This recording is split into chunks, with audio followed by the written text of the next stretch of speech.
La rencontre bilatérale à Conakry a passé en revue à tous les axes de la coopération entre la Guinée et le Mali.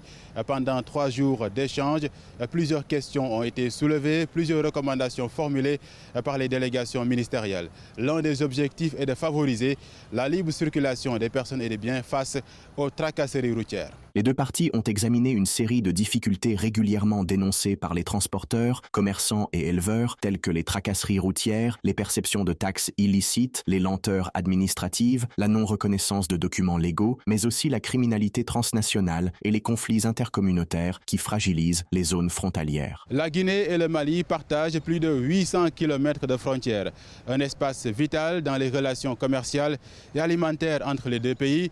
Mais au regard du contexte sous-régional et de la menace sécuritaire, Conakry et Bamako peinent à exploiter toutes les potentialités de cette zone.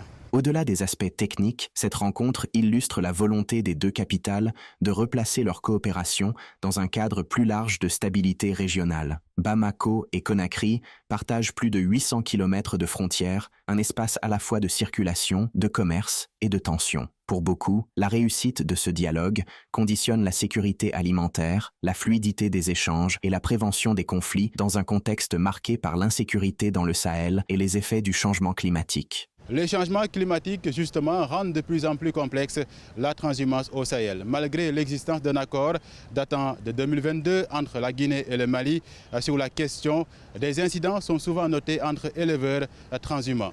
Un sujet sensible qui mérite une attention particulière, souligne la délégation malienne. Derrière la transhumance régulière peut se cacher des non-dits qui contribuent peut-être à financer des actes criminels. Peut-être dans ce sens, oui.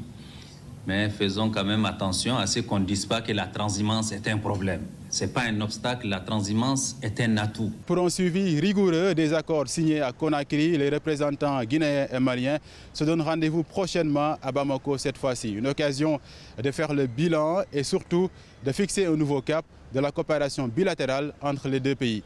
Ici à Dakar, Pape Ibrahima Ndiaye, correspondant d'RT en français.